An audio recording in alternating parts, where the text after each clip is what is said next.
This is a call to order for the Buncombe County Planning Board on December the 15th, 2025 at 9:30 a.m. And we'll begin with a few announcements. Today, we will have one opportunity for public comment, which will be at our general public comment period after the approval of the minutes. And this comment period is for anyone wishing to bring any issue to the board's attention. If you wish to speak during this time, please be sure you have signed up on the sign-up sheet, which are by the door, just for this purpose. And each person will have 3 minutes to speak. And that's all the announcements I have. Are there any announcements from the staff? Okay, then we'll move on to the roll call of board members, and we'll begin on the end of the row to my right. Ken Con. Nancy Waldrop. Tim Collins. Alan Carson. Okay, and now we'll have a motion to approve the agenda. Motion approved. Second. All in favor, say aye. Aye. Any opposed? Then motion passes. And next, we need to approve the minutes from the November 17th board meeting. So moved. Second. All in favor, say aye. Aye. Any opposed? Then that passes as well.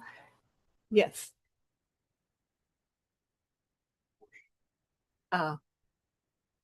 Yes. No, nobody could actually determine who made those motions. So, with that in mind, I feel like we need to change minutes, but not just saying blank highlighted. Okay. versus what we- So how do we do that at this point? Just insert names. But if we know the answer, I think we should do that. And if not, just change the verbiage so it doesn't say blank but highlighting. And I'm not critiquing it, I'm just saying. We did that by design, so we Yeah. got this conversation to see if you all remember. Okay. Yes, looking at the minutes. on the There's 3 fourth blanks, page, right? Bottom, it says on motion. I seconded. So just say the motion was seconded and then ask no. Anonymous. Unanimous. Anonymous. Two at the end. I think the motion to adjourn seconded work that way. Yeah. So I think a motion that we amend the minutes to reflect generic language for the 2 spaces that are highlighted with this blank. Second. So you already had a motion from Alan. Would that be a friendly amendment to Alan's motion to approve the minutes as written? We also voted, so. How are we going to break that? How about, I can withdraw my motion. well, we already voted on it. So I would say then, I would amend my motion, say, I would like to move the approved, I'd like to move to amend the approved minutes to insert generic language in 3 sections that are highlighted listed as blank. That'd be my motion. That would be okay. That's a new motion. So Okay. there need to be a second. I would second that. All in favor of the new motion made by John, say aye. Aye. Aye. Aye. Any opposed? Didn't we have that motion passed in the situation remedied? Thank you. Okay. Anything else before we move on? Then it's time for our general public comment period. Do we have any speakers signed up to speak today? Okay, very good. Then let me just go over briefly the rules for the public comment. When going to the podium, please state your name and the general area where you live.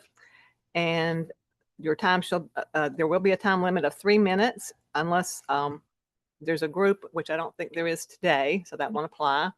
And each speaker during the public comment period shall be limited to 1 appearance at each regular meeting of the board. The board is not expected to comment on matters brought to the board during public comment. Any individual speaking during public comment shall only address the entire board, and any polling of the board is inappropriate for public comment. Persons addressing the board are expected to observe the decorum of the chamber, to be respectful to the board and the public. And I think that's the ones we need. Ms. Stiles, do you want to start?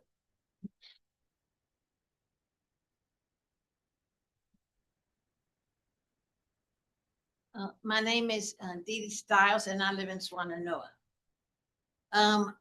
So I read this over yesterday on the computer, and one of the things that I would like to ask about is, or comment on, is on section B, findings of fact, under number 2, where it talks about flood losses are caused by the cumulative effect of obstructions in the floodplain, causing increase in flood heights and velocities.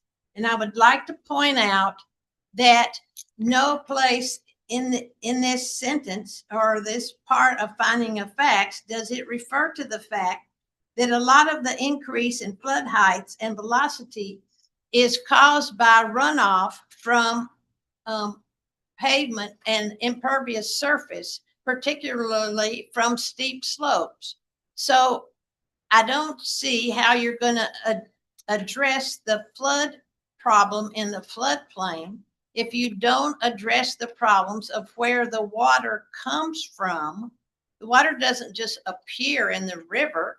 It comes from the streams and the creeks that are up in the mountains. If you don't address that problem, then how are you going to address the problems with the flood? I understand about floodplains and construction in the floodplains and how that's an issue, but you also need to address the problem of where the water comes from. The next thing is section C, statement of purpose, in number 1. It also says restrict or prohibit uses that are dangerous to health, safety, and property due to water or erosion hazards, or that result in damaging increase in erosion and flood heights or velocities. And there again, we're talking about a result that comes from how much water comes down out of the mountains. And the more impervious surface that you put on the steep slopes, the more water is going to come down to the river. The other thing is there's a place in here where they talk about obstructions in the waterway, which the river, and this thing is already in effect. This is not the new stuff that you're going to propose. This is what's in effect now. And in Swannanoa, somebody has built out into the river and banked it up with pieces of old sidewalk or whatever masonry they could find. And it's been there for over a month, and it's obstructing that side of the river, and nothing happens. It isn't gonna, you can make all the ordinances you want to, but if they're not enforced, it doesn't make any difference. That's also true about erosion control. The county needs more erosion control officers so that they can make sure that the rules that they have are being followed. Thank you. Thank you, Ms. Dawes. Thank you, Mr. Howell. And do we have someone else? Go ahead, please. And just tell us your name and the general area where you live, please. Early morning. My name is Jeffrey Dector. I live in Swannanoa, within 3 miles of the town of Swannanoa. I have 3 comments, not concerning flooding, but other issues that I thought about after there was a workshop at the middle school. One is street lighting, another one is resilience in community businesses, and the other one is multi-use buildings in Swannanoa. Swannanoa needs street lights in town and at major intersections. Old Route 70 is the main artery for residents of Grovemont, Bee Tree Road, Allen Compost, Forest Hills, Warren Wilson College Campus, and Lake Eden Road. In addition, a new emergency medical service is being built on Old Route 70 next to the middle school. Each of these affect traffic on the road. And at nighttime, it's worse because you can't see what's going on and people are walking on the road. You need to see what you need to see. And there's a lot. Has the traffic been measured on the road? Resilience in community businesses. Accessibility is necessary to ensure the resilience of Swannanoa businesses. Inadequate parking and lighting doomed the commercial establishments after the Beacon factory closed. To succeed, businesses need the patronage of area residents. Most local residents would drive to the town for businesses to use it. The safety of residents would be enhanced with distributed public parking and well-lit sidewalks. There are several areas where parking lots could be established. Next, the last one is multi-use buildings in Swannanoa. I attended the workshop by the Planning Commission Middle School last week. Does the county intend to encourage multi-use buildings? That was not apparent at the workshop at the middle school. It did not appear to include structures where a residence was located above a commercial establishment.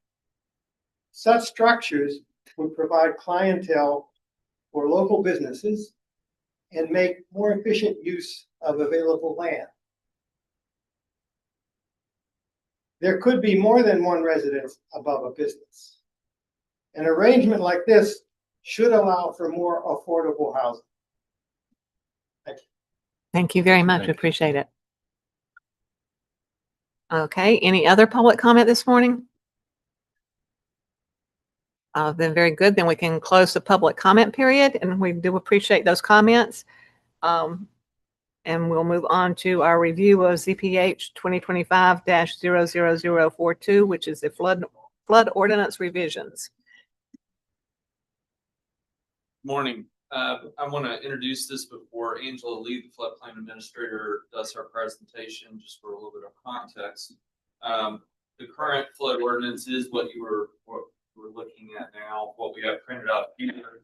It's been in place since 2009. That was our last mapping cycle, and we're speaking to special flood hazard areas. It is an ordinance that's based on a state model ordinance. It also contains higher standards. So it contains higher standards than many other local jurisdictions. But we have found some areas that we'd like to present to you where we think we can make some further improvements. We learned quite a bit from Helene. A lot of it we knew before we were going to bring to you anyway before the storm happened. This is the first step in a series of eventually joining what's called the community rating system. And Angela will go into more detail about what that looks like. So this is a stair-step approach to look at the most critical life safety fixes that we feel like need to be addressed first. And then eventually, as we continue to bring on more staff, because community rating system will be a heavy lift. Ken, your community, Woodford, I believe, is joining the community rating system. That's one of their goals. Yep. City of Asheville's the community rating system. So we're going to be following suit as well. For those that are listening, what that means is to adopt higher standards. It translates into policy discounts for flood insurance holders across the county. So that being said, I'm going to turn it over to Angela and let her run through the presentation. Today is just a discussion, so we'll follow through with the other steps in the next couple of months.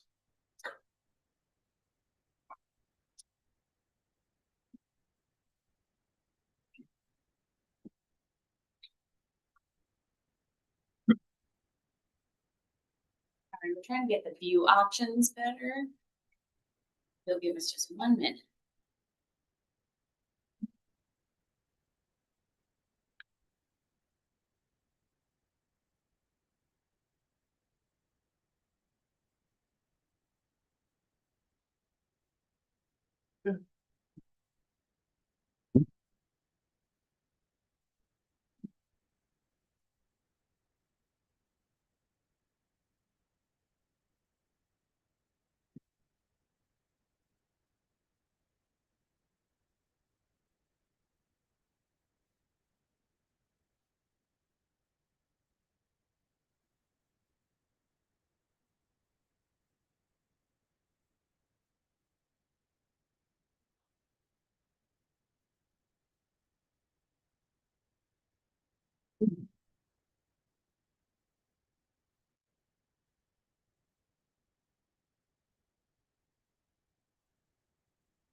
There you go. Was big for a second.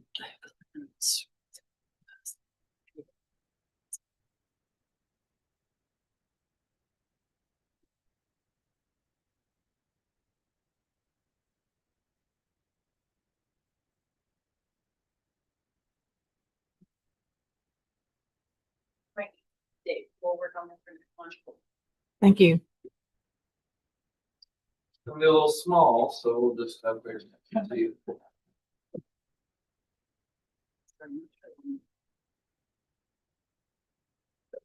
There it is. The last one.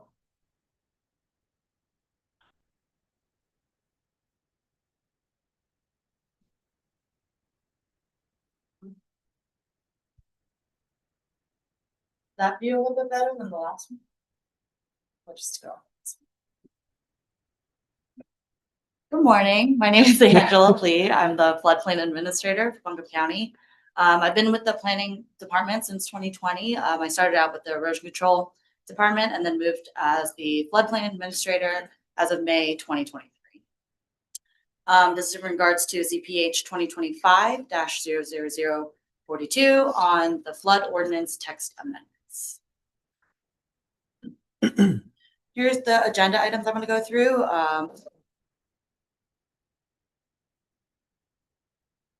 All right, so for the purpose of the proposed text amendments will be to add clarifying definitions to the flood damage prevention ordinance and implement higher standards in the floodway. These standards are intended to expand the definition section, reduce construction in the floodway, and reduce temporary structures in the floodway.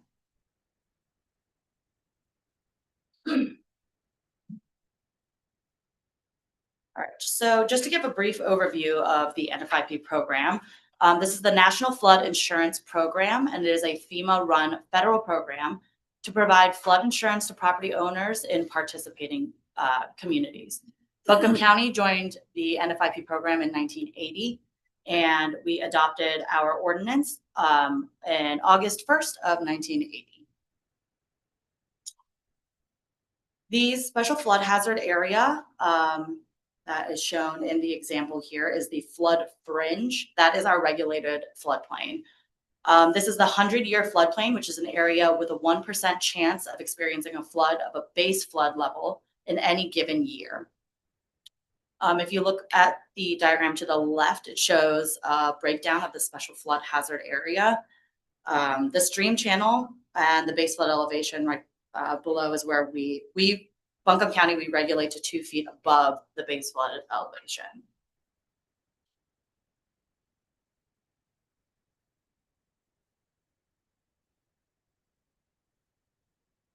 So part of the changes that we're looking to make in the ordinance is to add the definition, excuse me, of the conveyance shadow.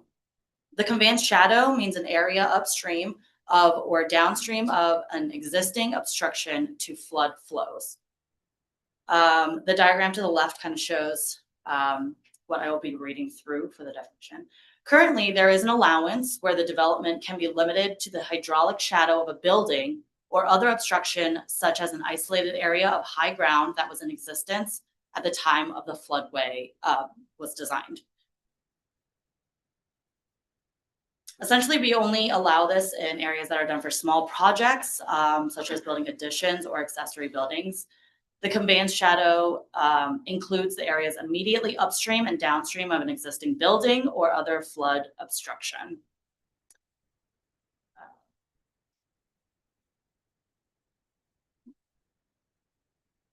Building additions or small accessory structures built entirely within the conveyance shadow can be permitted without the engineering analysis needed for a no-rise certification. A no-rise certification is what we require if there's any construction in the floodway. The addition or accessory building must also meet all the floodplain management requirements in our ordinance.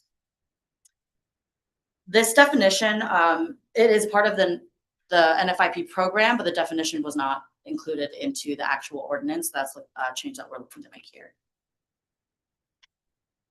Then, yeah. Are y'all familiar with the Manor Food Bank, the old one? Sure. Okay, so Nana Food Bank was located entirely in the floodway. Now, this one's in the city of Asheville, but it's gonna be a similar situation. So Nana Food Bank years ago did an addition in the floodway in the conveyance shadow. Now, is that a good sound practice to be putting additions in flood? No. So what we are doing is we want to adopt a higher standard. FEMA says you can do this, local governments can be more strict. We do not think this is a good idea. So we are simply removing that option. If you have a building in a floodway, that's what you're stuck with. But doing additions in the floodway, we don't believe is good sound practice. Obviously, we saw what happened to Nana, still flooded. You're literally just rewarding someone for doing additional development in an area that's always been flooded. A good just- example. Oh, sure. Sorry, please. quick question. You mentioned right now there's a 2-foot requirement. Is that part of this or is that just part of the general code? So it's what we call the freeboard is the 2 feet above face Right. flood elevation. That requirement is for everywhere within the special flood hazard area, and that will include the floodway. However, the floodway is the more restrictive area because it includes the waterways. And I have a slide on floodways. I'll go a little deeper into that as well. Within the floodway, you actually cannot have any habitable structures. That's part of the NFIP program as well, and in our ordinance.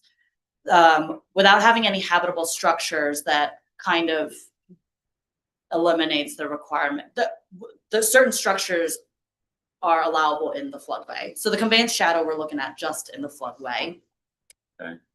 So it would all still require to meet that freeboard that we were talking about.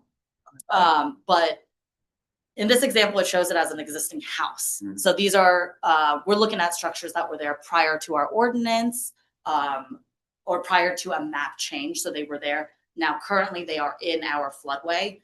What the conveyance shadow allows is that this existing house may not meet our current standards, but there is a mini allowance in the conveyance shadow that allows you to put a structure right in that shadow of the existing building. So when we're talking about conveyance shadow, again, it's within the floodway, and then we're talking about areas where if it was not in the conveyance shadow, it would not be permitted at all. But there is an allowance currently, and that's what we're trying to change to. And again, just in the floodway areas where it is heavily regulated. I'm asking because in Woodfin this year, we did pass a change to make it 4 feet, not 2 feet. I don't know if that affects this conveyance shadow particular scenario. No, so the base flood elevation change that we are looking to make is kind of in a different phase. We're looking at Okay. phasing that into the next one to kind of align with our CRS goals, Okay. which we'll Thank also you. go into later. Any other questions? Yeah. CRS stands for, Community rating system. thank you. I've got a Right. slide for it. I'll go through that as well. All right, the next definition that we're looking to add is the repetitive loss. Repetitive loss means a building has submitted and received 2 or more separate claim payments where the total exceeds the property's value or has 4 or more claims of $5,000 or more since 1978. This definition is part of the NFIP program. Again, it's not in our ordinance written out, so we're looking to just add that into our ordinance. We're going to see a lot of properties with repetitive loss within this 10-year claim be shown with Helene and with Tropical Storm Fred. FEMA's repetitive loss properties are buildings with frequent flood claims defined as 2 or more paid NFIP claims over $1,000 in any 10-year period. So again, we're going to see some of the overlap with Tropical Storm Fred and Helene, but as a community participating in the NFIP program, is pertinent that we have this definition so people are aware of the claims that we're looking at now with Helene and the potential next 10-year period that this would fall into.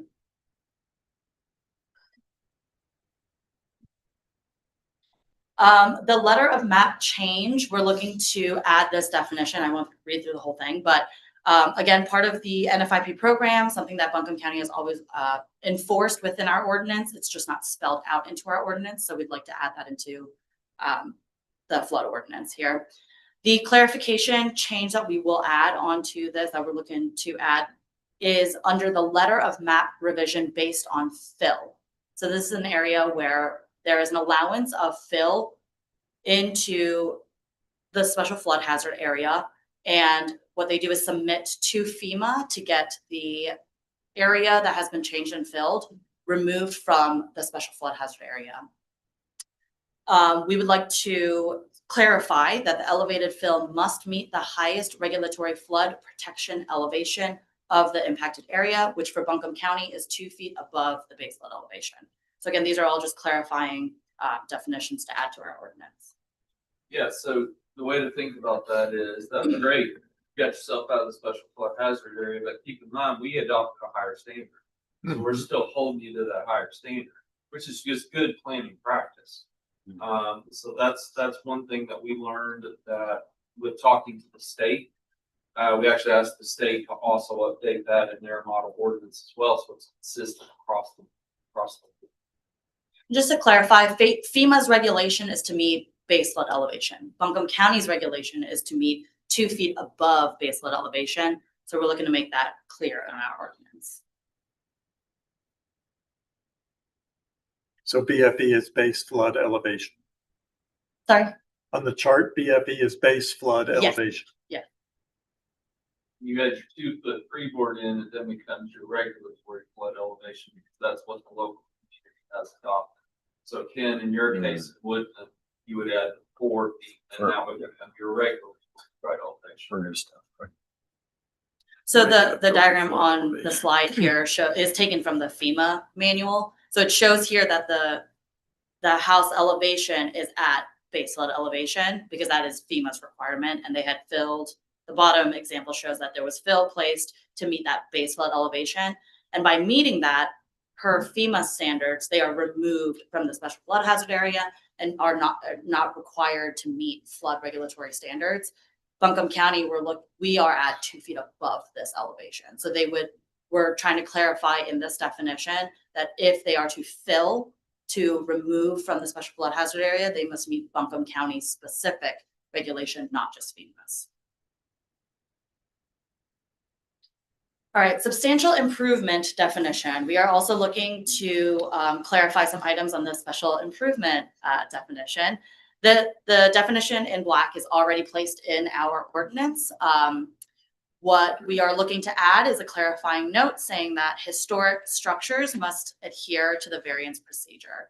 So the substantial improvement, I'm not going too deep into it.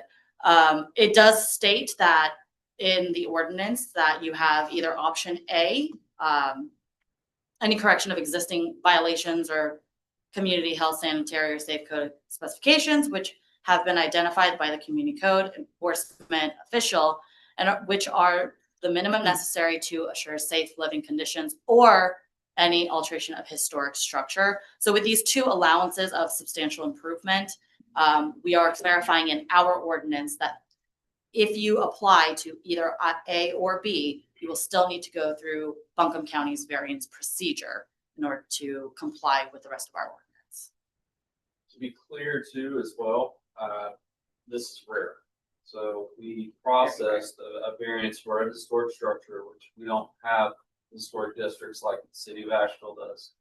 But this one in particular, Mr. Noor represented the Biltmore State. This was a very old cottage. And this is the only time you should ever consider a variance for historic structures. So this one was actually raised up 2 feet after Francis Island. But I don't know, John, it took still 6-8 feet in water inundation from Helene.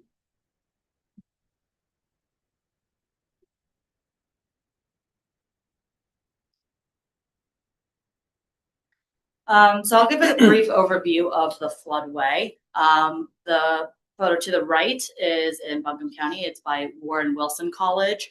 The pink purple area is the floodway. The blue is the special flood hazard area. It's the 100-year flood that Buncombe County regulate to. And then the green is the 500-year. Buncombe County currently does not regulate the 500-year. We are just looking at the blue and the pink purple. And that is our special flood hazard area where our ordinance and regulations apply. The floodway includes the channel of a river or other watercourse and the adjacent land areas that must be reserved in order to pass the base flood discharge without increasing flood depths. So just to reword that, the floodway will include the waterway, the stream channel. And then it'll also include an area where the base flood will not increase a 1 foot of surcharge if there were impacts in flood fringe. The floodway of that Where's the area, green in here? it's a little sliver. If you can see my mouse there, it's a little sliver right here. Okay, Yep. and then down below? right here. See it, Yeah. okay, thank you. It varies in different areas. You'll see other areas where the floodway and the 100-year are very small and the 500 years very big. But in this case, it showed a little bit of each one. The floodway is the area with the highest level of protection due to the nature of impacts with development. Of course, because this includes the stream channel and the water course, it is highly regulated.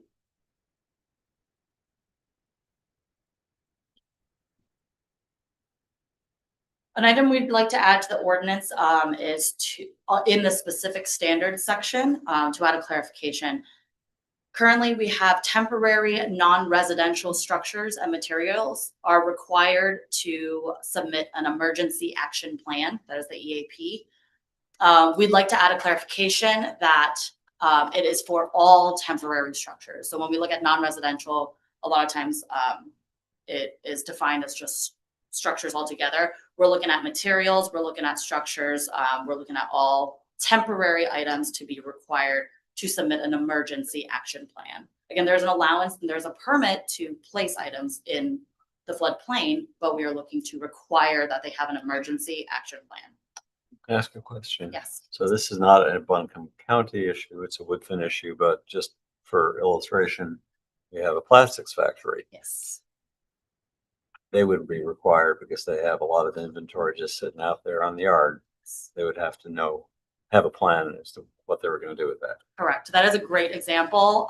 So when in our ordinance, it's defined as temporary non-residential. So certain manufacturing plants will look at their materials, their items, in this case, PVC pipes, as not as structures. So we want to define and clarify in our ordinance that this should go for all temporary materials, not just structures. So right now, it's a little bit more straightforward if there's like an RV or a travel trailer, that we are able to push that it is considered a structure, but we want to cover all materials, including PVC piping, for them to, again, there is an allowance to get the permit, but to require an emergency action plan and a robust emergency action plan that they are going to execute in a case like Helene. Auto camp, is that a good example? Yes, great example. AutoCamp does currently have an emergency action plan. And in our ordinance, it is defined, but to have this clarification will also help push the requirement to make them more robust as well. Now, let me tell you this is the hardest part for any community, no matter where you are in the United States. There is stuff everywhere, strewn everywhere, cargo containers, sheds. This is the hardest thing to regulate. Now, Ken, the example you gave is even trickier because you're talking about pipes and materials that have been out there since the 1980s. So then you start getting into a conversation of, well, is that material grandfathered? That gets a little trickier, but by making these tweaks, we can at least make it clear so that from the get-go, our main thing we want to do is make sure that people know to get out of there and get out of there safely and quickly at the moment's notice you get a flood warning. Well, how do you do that? You make sure something's on wheels. Right. When you start talking about materials, there's also the ability to do some anchoring, but for the material that you listed, that's a whole other ball of wax. Those kind of things tend to be very floatable. Especially right. And it's still ongoing, but you're talking about propane tanks, you're talking about just the mix of materials that we saw in the debris flows and the floatables it just ran the gamut. I mean, you're going to find stuff in the river 20 years from now. Somebody's going to be like, oh, that was probably from Helene. So this is a very tricky part for any community to regulate. Currently, bringing up the PVC pipes again too. Currently, there is an allowance for temporary materials such as the PVC pipes to be in the special flood hazard area for 180 days. So a lot of times the reason why they are there is because they cycle them out. They don't stay for as long as 180 days. Again, what this will require is not restricting the allowance for it, but requiring that in the event of an emergency, they have an actual plan that is submitted to the county of what they are going to do with those materials if there's an event of an emergency. And that's, again, the emergency action plan. So I think I heard you say you're also going to be changing the standards for what's included in the action plan. How do y'all and how will y'all approach the sufficiency of the action plan? And then in the action plan, does it include measurable action steps that you all can determine whether it was then complied with in the event of an emergency? So the items in the ordinance that spell out what should be included in the emergency action plan won't change. That will stay as what's in the ordinance. It's just now that we are changing, if we're looking to change the definition of removing non-residential to all structures and materials, we're able to now include materials into the requirement for the EAP. The enforcement side is, well, that's more of an enforcement, code enforcement side. It's again, one of the hardest things we do. An emergency action plan is fairly boilerplate. It just lays out a plan for, John's got 7 RVs stations in a park. How's he gonna get those, make sure that he is the manager of the parks, gonna make sure those people get out of there.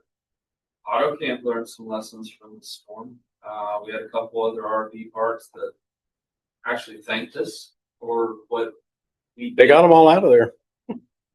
Yep, but it's still hard to enforce, and it's really, the emergency action plan is to say, okay, you're doing something that's very risky, make sure you follow your plan. But you know, the whole premise of the NFIP is mostly more geared towards the protection of habitable structures. This is an area where we feel like we can do better and have some higher standards as needed. But the emergency action plan, we don't go out there and like police, because there would be no way that we could go out there and enforce. I don't know how many would have them enforced, right? Yeah, and you know, the Thursday before Halloween, I actually went out to AutoCamp and to Silverline, just that whole area, because I know how prone it is and how much is in the floodway and the floodplain. So being out there too, as the FPA, I was out there just to see, you know, are people executing their emergency action plan? At a certain point, that does cross the line into safety. So, you know, AutoCamp was moving, but they still had a lot of of their travel trailers out in the special flood hazard area. Again, it was more, for me going out there, it was more of a measure of to see if the emergency action plans are in motion. A lot of these emergency action plans also require that the moment that they get the alert of a flood event is when they are supposed to start. What's that trigger? Is that FEMA that triggers that, or is it WLOS that triggers a flood? Local, yeah, national and local. They also Gotcha. use, yeah, local alerts too. So like Swannanoa got alerts a little earlier or later than other areas. So they will also, in their emergency action plan, they will also spell out like which weather service they're using to get their first alert, at which level of alert will they be moving their structures out. So I guess it answers part of my question in that this is a tool to get people to think about what their plan will be. Yes. It also sounds like we're not necessarily, I don't mean this critically, we're not necessarily judging the contents of the plan other than we have a list of things it needs to include, but the adequacy of whether those things will achieve the goal is not necessarily being judged in what's being submitted. Is that fair? Yeah, it is. I would agree with saying that this is more to get the landowners to think about an emergency action plan. This clarification specifically is to target adding materials to this, again, because this wasn't included.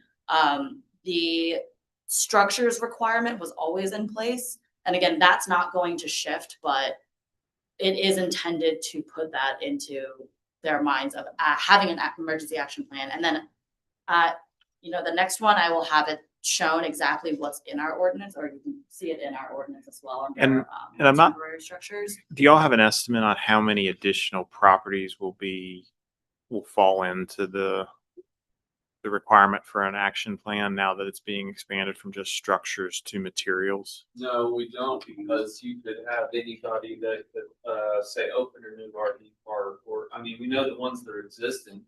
We also know we had a lot of properties that had a lot of illegal things, like unsecured sheds and things that just pop up overnight. And this will be residential and commercial within that. The section 27 outlines, basically says minimum of 72 hours before landfall, hurricane, or immediately upon flood warning notification is how that reads. I guess, and I'll preface this by saying, I think the idea is a good one and we should have it. Where my mind is going is this will be a lot.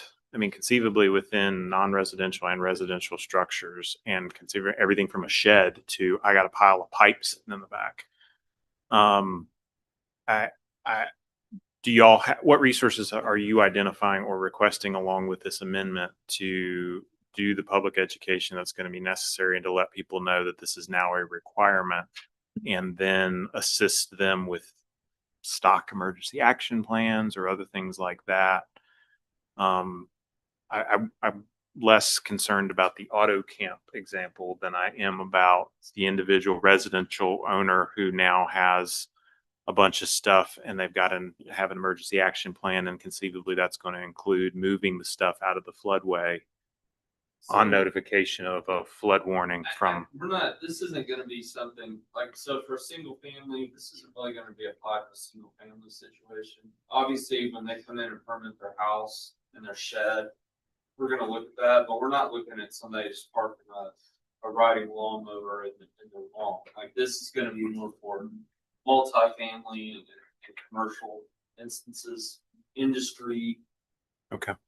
I guess I understood with the residential component that it could be that broad with single family, and maybe I'll just look at the language when y'all send the amendment, but I guess that's my feedback, is that I think if you're going to have it that broad, and I actually think that's a good thing. I mean, the amount of debris that was coming through Helene, and of course that's an, extreme example. There's a reason why you want it out of the floodway, so it doesn't flow and create additional hazards down the line. So I think this is good, but I think we're going to have to give assistance to those who wouldn't otherwise expect to have to do something. Well, a good example of that is debris flow pathways that are contained within our steep slope protected ridge overlays. We know that we're not going to be able to probably add any additional regulations there, because you've got some properties that are completely covered up with debris flow pathways. But what we could do is continuing education. Hey, be aware of the risk. Hey, when you site your house, maybe move it a little bit from that stream, or work with a geotechnical engineer. So I think some of it's going to be a combination of the continuing education. Hey, homeowner, be aware you're permitting everything like you should, but also, prime example, when we worked down in South Florida, we had a lot of homes that were built on significant pilots, 14 feet in the air. Well, all below was typically what was called breakaway construction, but that's where you store your mowers and stuff like that. Those walls are going to break away. They will flood away. They're done like that by design. So I think, to John's point, there's going to have to be a component of, here's the hard regulations, but also for everybody else, be wise, be aware.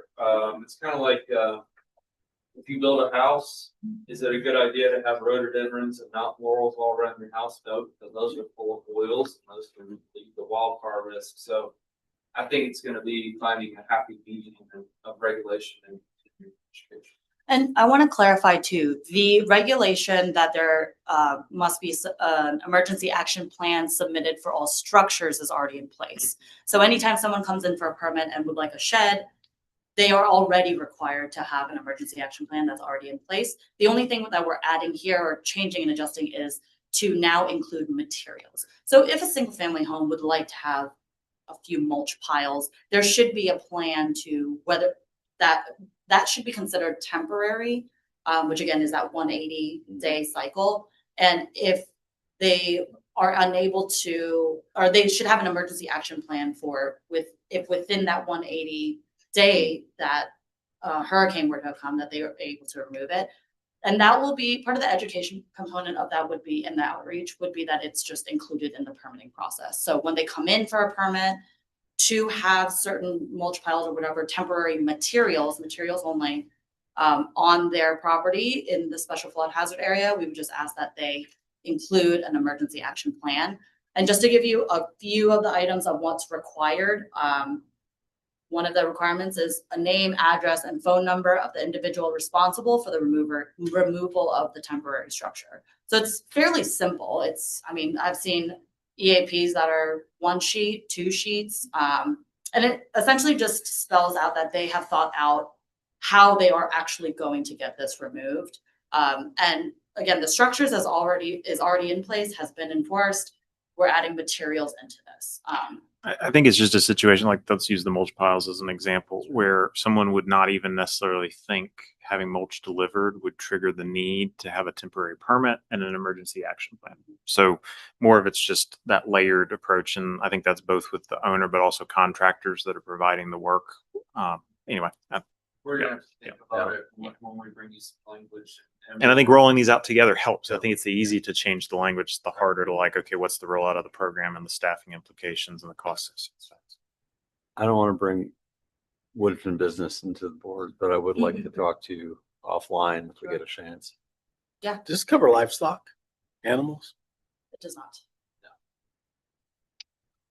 It really is flood ordinances are not for the adult environment. Now, Well, it's kind of storage. I mean, you got There- 10 cows. that's There kind is of a storage. change, in addition to my later slides too, that go into what materials we're specifically targeting. There's also agricultural exemptions that apply to the correct, but just keep in mind, No. any farm buildings are still required to meet requirements of special flood hazard. Now, you might end up with you had like a pole barn, something like that, with the sides. As long as you can get some flow through it, there are ways to design this that will function like habitable. But a lot of people we deal with, people every day, they just didn't know, hey, we built a farm building, didn't get a flood permit. Exactly. We had a guy build a riding rink, no permits with floodway.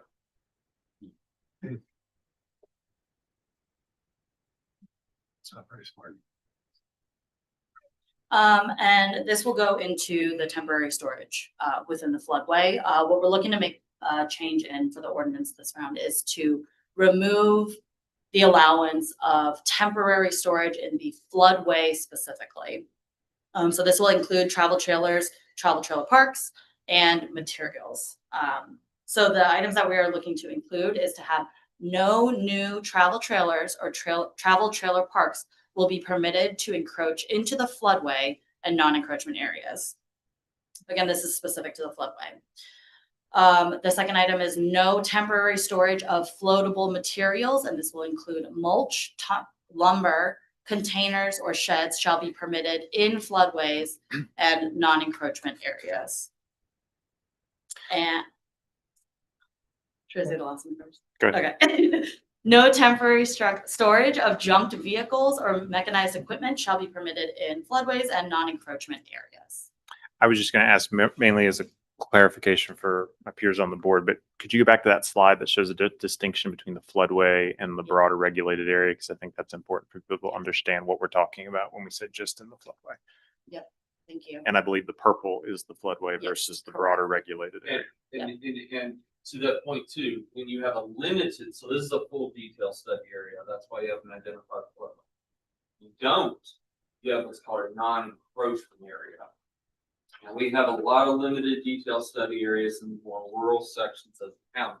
So what that means is there is a way to determine what floodway would be, but we call it the non-encroachment area. And it's a calculation based on going to the flood insurance study. Hopefully in the next mapping cycle, y'all, which we're so about 3 years out, we're going to see some more of those limited detail study areas become fully studied areas with the floodway. So that's good. I'll take note to expand a little bit more on floodway and some given examples for that as well for next round.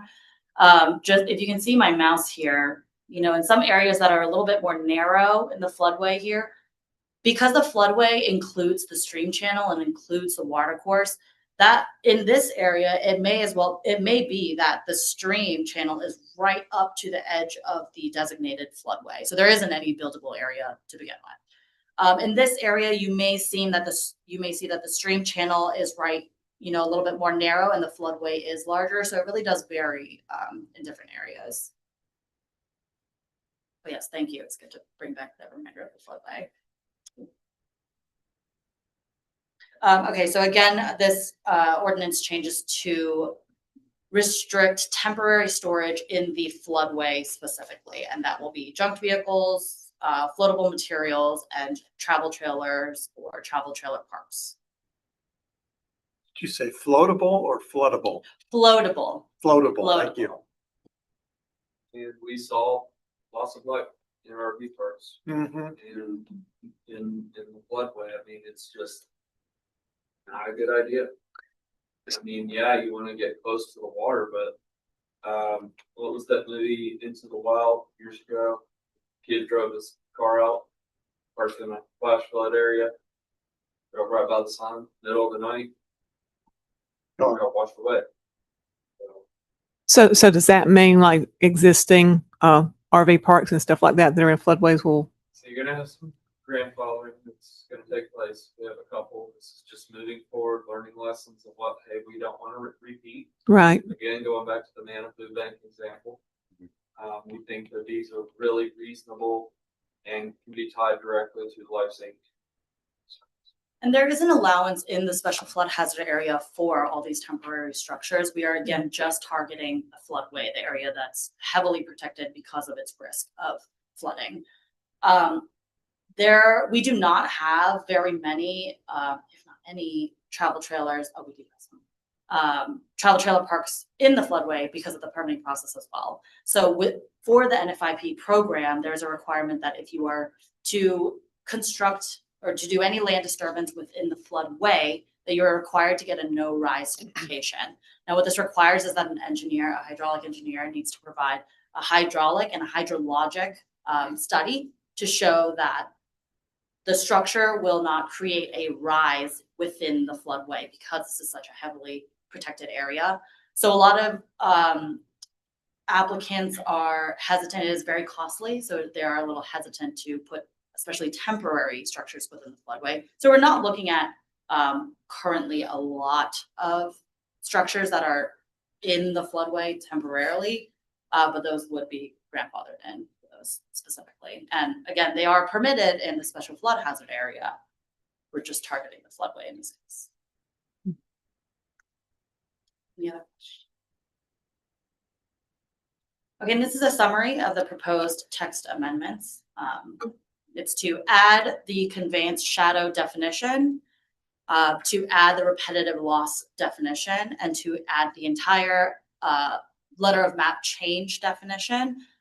Those three, again, have been enforced by Buncombe County through our ordinance as a participating community of the NFIP program. We would just like to add it to the ordinance so it gets spelled out. Buncombe County specifically, we are looking to expand on the Lomar F definition to clarify that Buncombe County, we have higher standards, that the fill must meet 2 feet above base flood elevation, which is Buncombe County standard. We're looking to expand on the substantial improvement definition by adding the clarification that historic structures must go through the variance procedure. We are looking to restrict new development in the conveyance shadow, clarify temporary structures and materials, to require an emergency action plan. Does restrict mean stop? No. It says no here. No new development in conveyance shadow. Correct. Yes. Yeah. So the conveyance shadow again is where you have these existing structure in the floodway, and there's a shadow area that someone can currently, with our regulation, can place a new development in only within that shadow. Again, this will still trigger the no rise certification, the H&H, the hydraulic and hydrologic analysis from the engineer. But there is a shadow that in the floodway specifically, that a structure can be placed. We are looking to restrict placement in that shadow. Will we get a copy of all this? Yes, I can. Yes, so this is just discussion today. So when we get the technology working better, we're gonna have a lot more graphics. Okay. But essentially, if we adopted something like this, you had your manor building in the floodway, that's it. No new additions.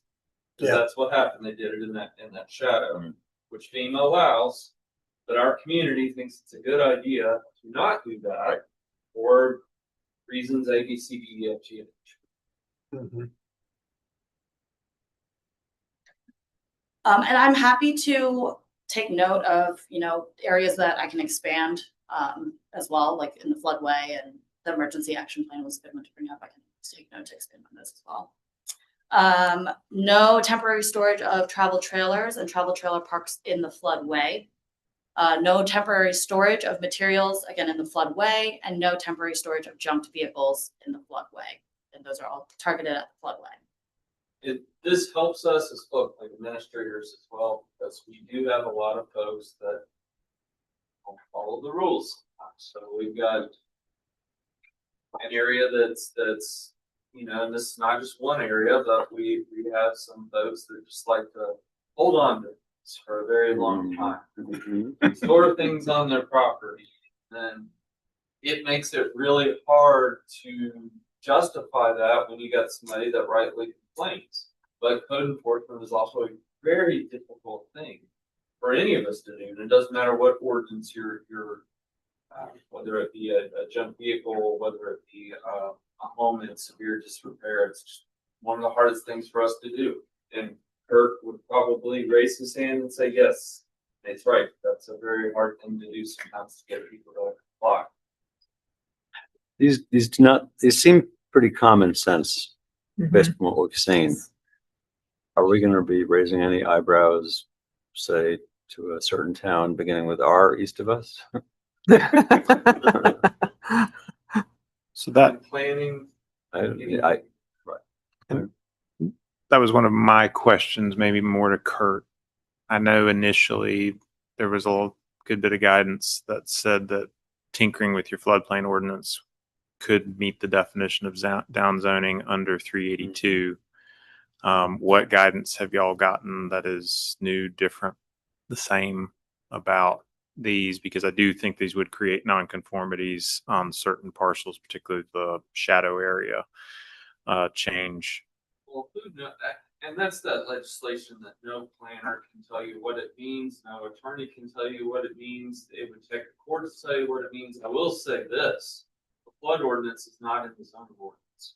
It's a standalone ordinance based on the National Flood Insurance Program, which is a federal program, and we are a state coordinating agency. I would say it does not apply to whatever that nebulous thing is that they passed that everybody's like. Well, it's there, and we're required to follow it to, so. I think that would be something, once again, there are public safety ordinances that are different than planning and zoning. Planning and zoning ordinances, there's not necessarily a non-conforming use clause for public safety ordinances, and when you make changes to that. Once again, I'm not sure. I still think we need to move forward with changes regardless of whether something is non-conforming or not. That would be a battle that we have to pick up later on down the road. I think not doing anything for fear of something becoming a non-conformity would prohibit us from moving forward and preventing other things from happening in the future. So that's kind of where I think that it is a gray area. It's something that we're going to have to maneuver, but I don't think it's something that should be prohibiting us from making decisions, especially in the road study and the flood ordinance. And keep in mind, the state, we are fortunate to be one of the few states where we're a direct coordinating agency. So that means the states in the driver's seat are doing flood maps. So we take direction directly from the state of North Carolina Department of Public Safety. They already had an updated model ordinance. So, and when we joined the community rating system, That's a federal program. It allows you to adopt higher standards. Yeah. So that's kind of where our mindset is on this whole. I'm encouraged. I'll also note too that if there are materials with our current ordinance, no changes. With our current ordinance, if there is a landowner that's placing all these temporary materials in the floodway, they are required to get a no-rise certification and a hydraulic and hydrologic analysis done by an engineer and go through the entire permitting process. Again, it is very costly. So at this time, our current enforcement for if there is temporary material in the floodway is to require the no-rise certification and the H&H analysis and to have an engineer and to do the whole permitting process. Most of the time, for me, it's from what I've seen, it's 100% of the time, they are electing to remove everything out of the way. But with adding this change to the ordinance, we are just restricting any materials to be stored, again, only in the floodway. They can place it into the special flood hazard area through our permitting process, just not in the floodway specifically, because again, it's very highly regulated and there's high risk.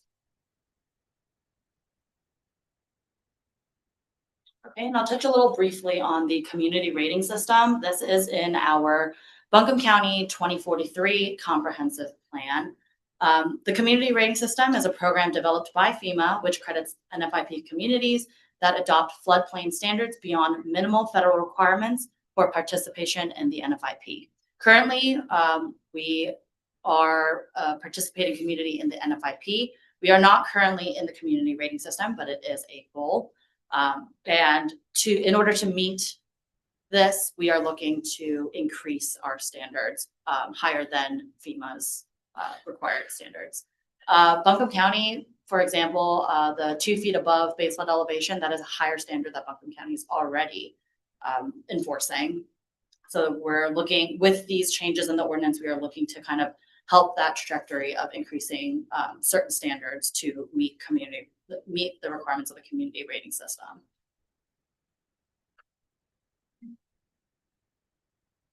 Any question? I have a couple, unless there's others. What are the aspects of the model ordinance that we're not incorporating as part of this proposed change? And if so, why not now? If so, or when? So we're doing a phased approach here. Reason being is most of the time so the last time we did this, try to line these up with the mapping cycle. So we want to make sure that we stay as closely aligned to that as possible.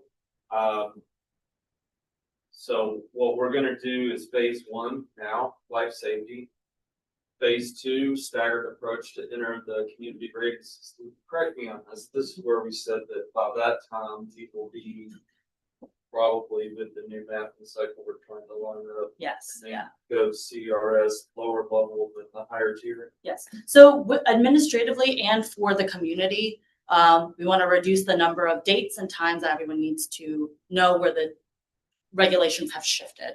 So with the map changes, we're looking to align that with the BFE increase, different changes so that administratively and for the community, they have one change to know when that map has changed, that we're increasing the BFE along with that one to also follow the community rating system. And that'll be approximately 3 years from now. Next mapping cycle, yes, but that's a whole process where we have to go through public hearings, show the maps to the community. It's very involved because I was in the last one, and that's where we actually go visit the towns. And that's one of our roles. So we're trying to make this as easy as possible, not only for the community, but for us to enforce it as well. I can understand the connection between wait till the map changes so that when the map changes, you also have regulatory changes happening at the same time. But I'm just trying to be clear on, so we're talking 3 to 5 years, depending on that process between when it will actually come into effect. And that is just for targeting changes such as increasing the baselevel elevation. Increasing baselevel elevation doesn't prevent any allowance of structures in the special flood hazard area. It's just changing the requirement of elevation. These changes that we're looking to propose initially is all the restrictions that are in the floodway, areas that we're looking at resiliency of just clarifying areas of the floodway to remove it from the high-risk areas.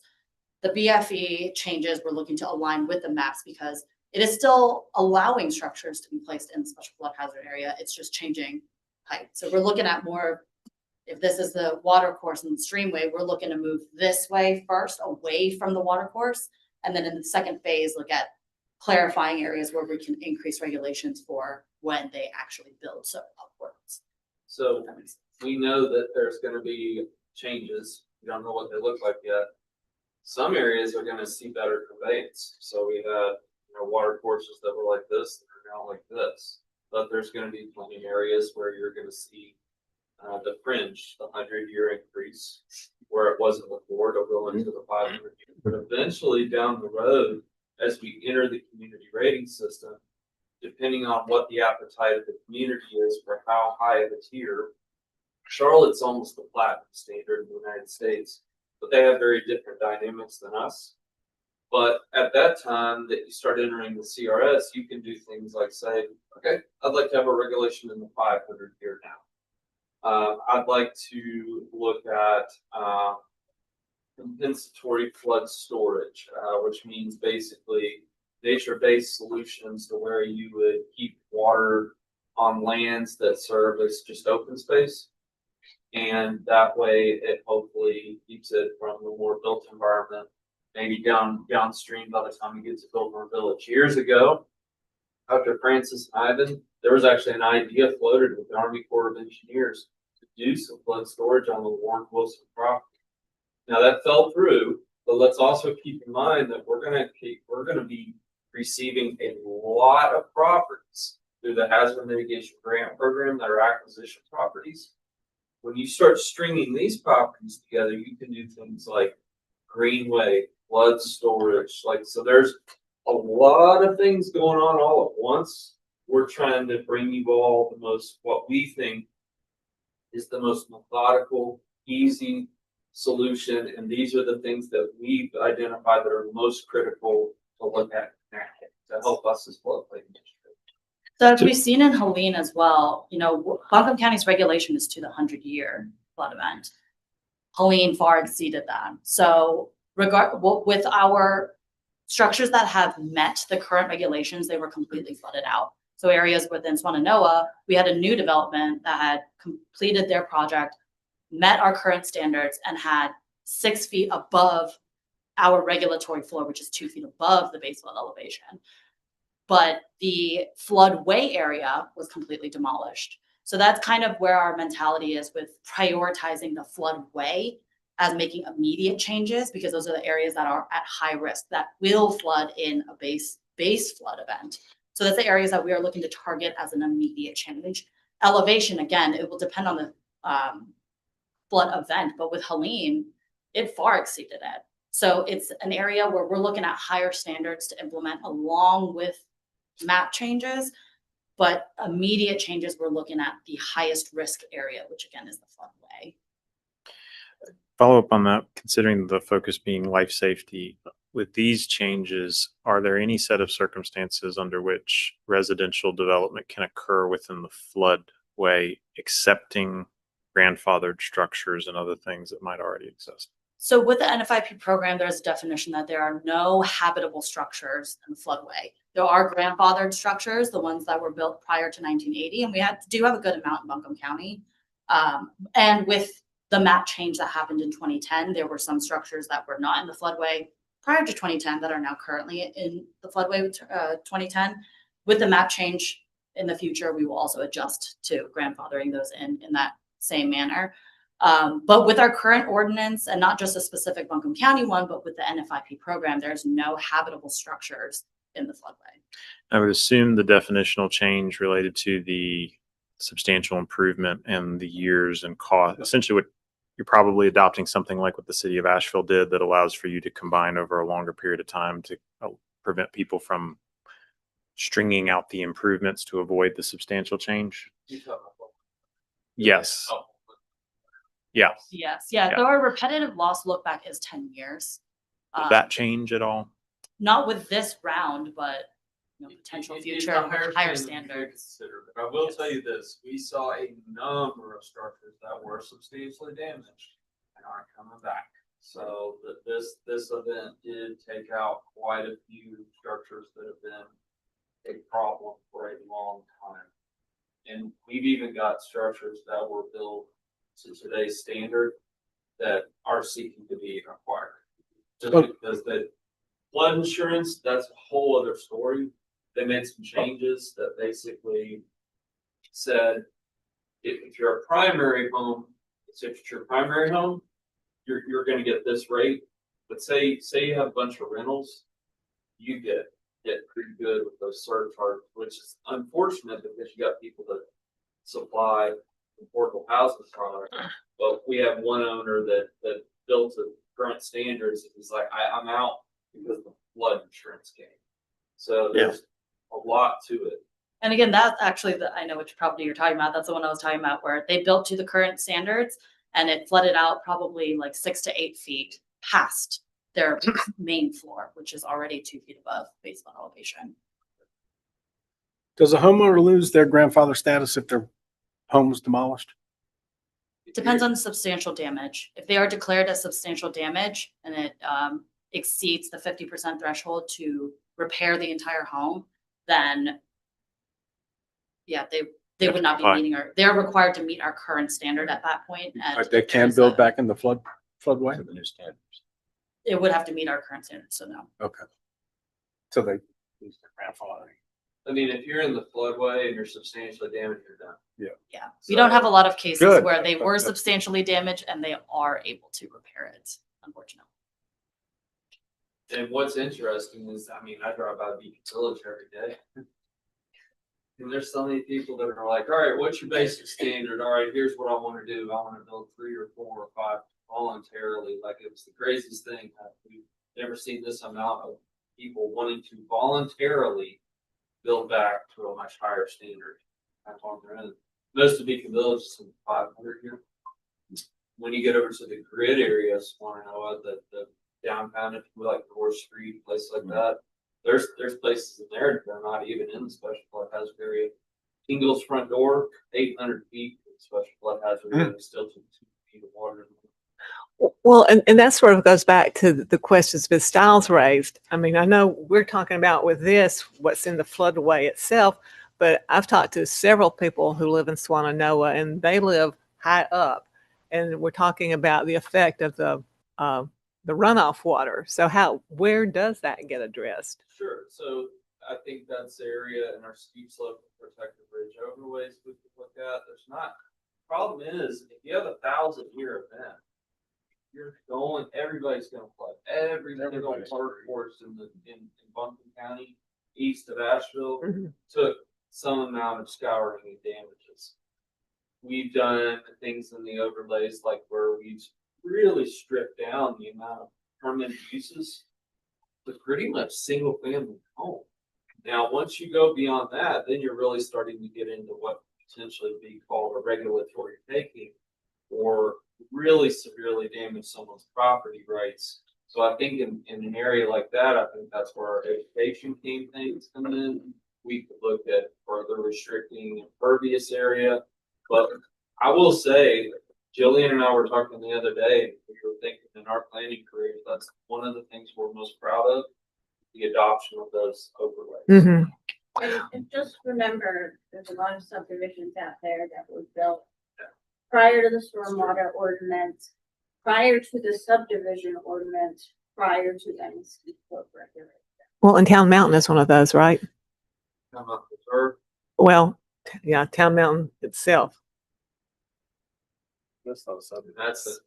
Well, that's not a lot of that's subdivision, you're right. from Yeah. ETJ, but yeah, those are older subdivisions that, have very large homes on them. You're also dealing with areas that have a lot of unstable soils and debris flow pathways and multiple streams and yeah. Well, and even where I live in Weaverville, part of the development, not all of it, but they've had severe erosion due to Helene, and that they obviously weren't expecting. And I guess that's the thing that makes it so difficult is, especially if you're talking about 500-year flooding or 1,000-year flooding. I mean, that's not what we're going to expect to have happen like this year or next year just because of what happened with Helene. But on the other hand, it will happen again. And when it does, Yeah. you're going to have all this destruction all over again. Right. So I think that's the hardest thing for any planner to do is what level of regulation can the community handle?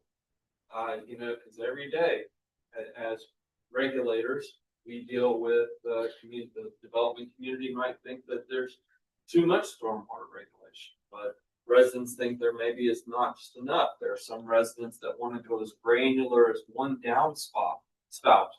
But in an event like Helene, what it did was it opened up ancient riverbeds and scoured so badly that people actually got to see how riverbeds and ancient streams have shifted over thousands and thousands and thousands of years.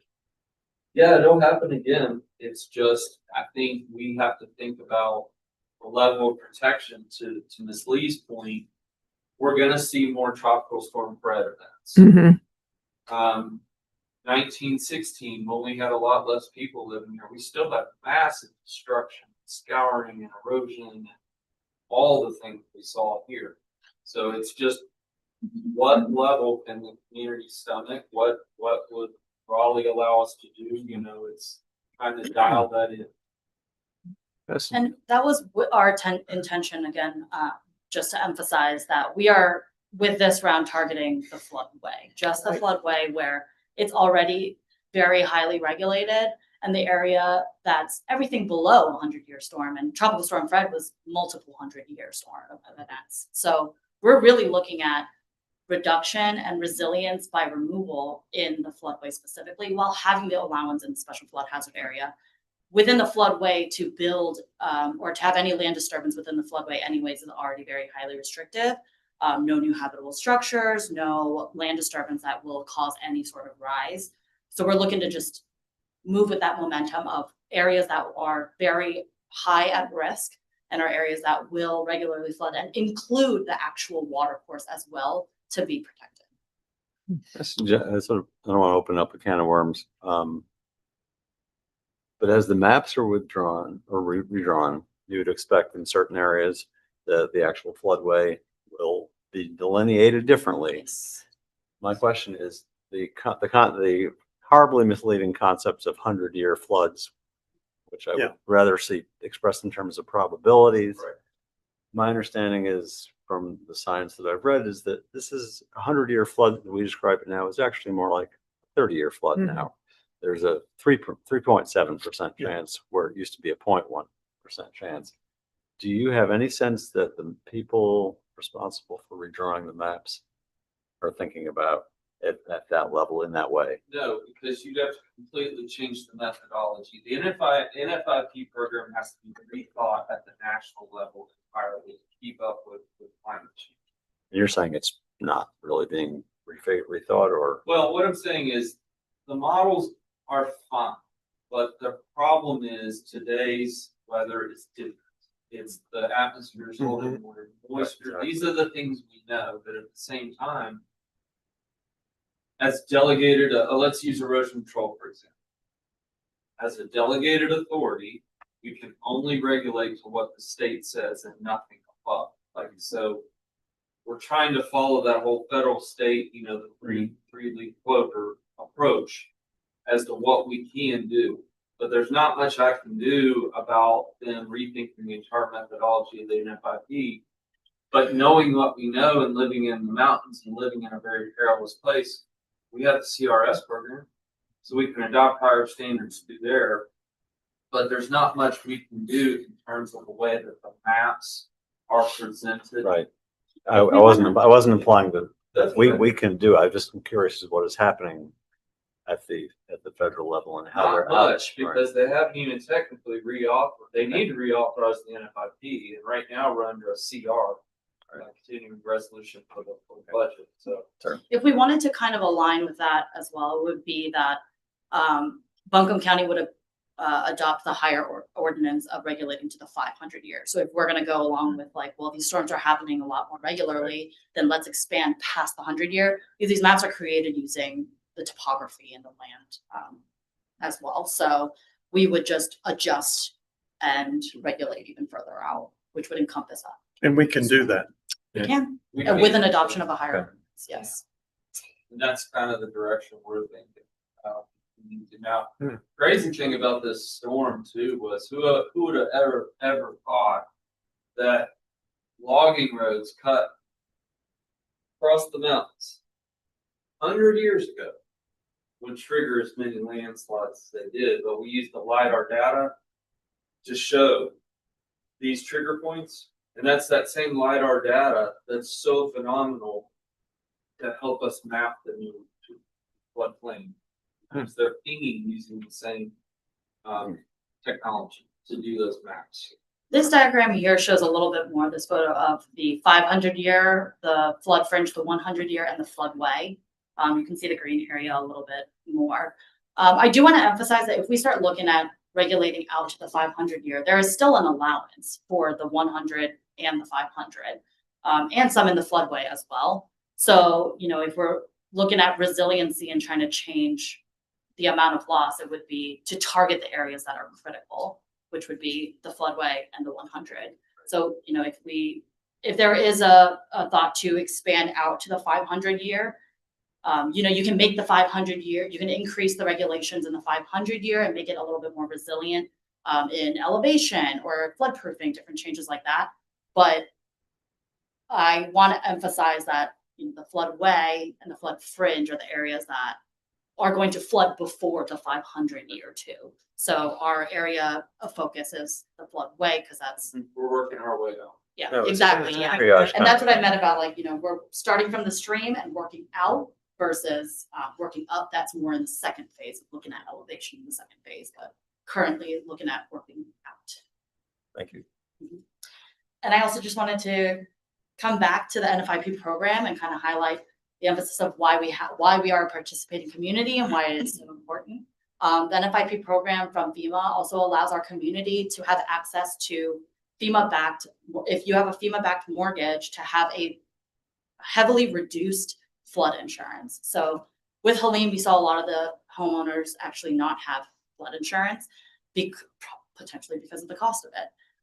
What our participation in the program does is allow these homeowners, because we are participating, to have access to FEMA-backed flood insurance.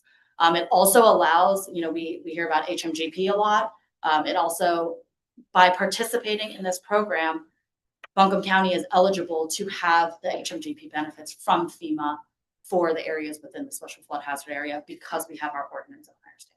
So we are doing the protection for our own community, but by participating in the program, we are looking at FEMA-backed benefit as well. And we're getting ready to see something exciting happen. They're going to start elevating houses Yes, through this program. through the HMGP program. The other thing they do, so it's typically the traditional suite of HMGP is usually acquisition's kind of the nuclear option, but you always want to give somebody the option of, hey, elevate, or they can tear down your existing house, build your new house to current standards. That's not super fancy at the contractor grade home, but it's still a new house at no cost to the homeowner.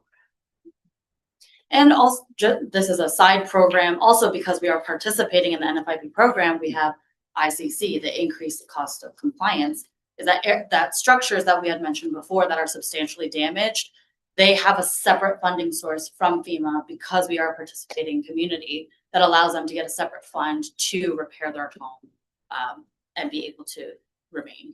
$30,000. And that's separate from HMGP and whatever they would.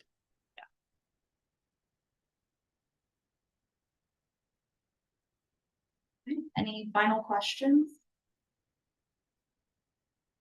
Again, discussion today. Obviously, we're just trying to think through some things with y'all, show you some of our cards, bring more fancy diagrams, and start with some language. If y'all nod your head and say, go forward. And if there are any areas that you would like me to highlight in the next discussion as well, I'm happy to, if you want to let me know which ones. Sounds like the emergency action plan and the floodway are the two that.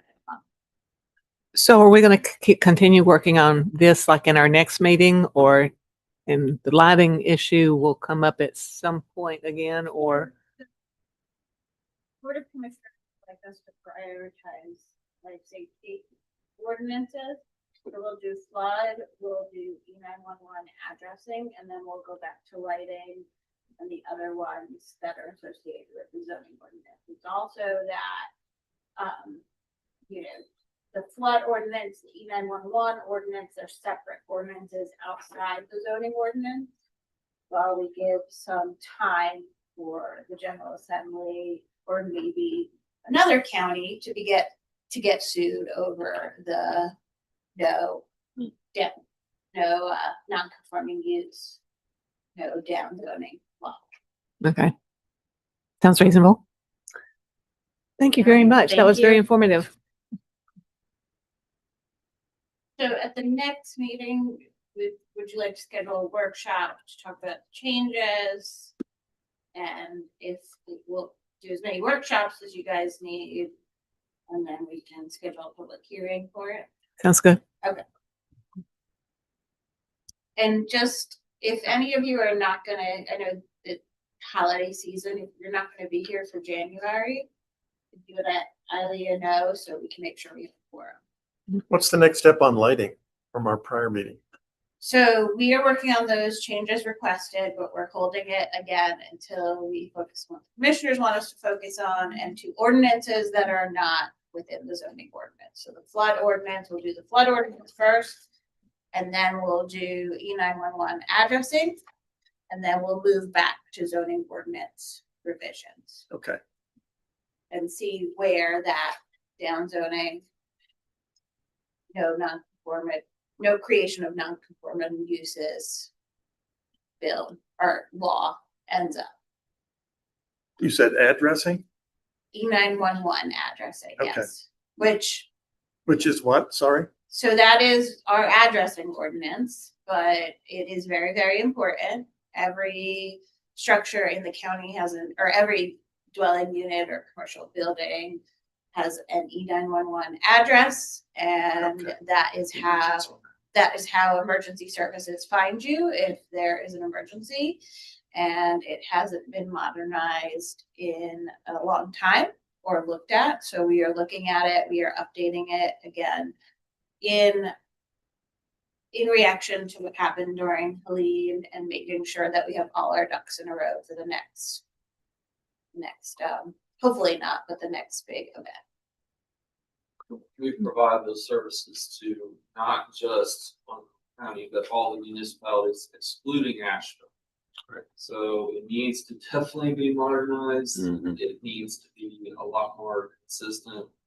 And, you would be surprised at how many duplicate road names we have across the county. But it is very important when you're trying to find something. Oh, I live on Rhododendron.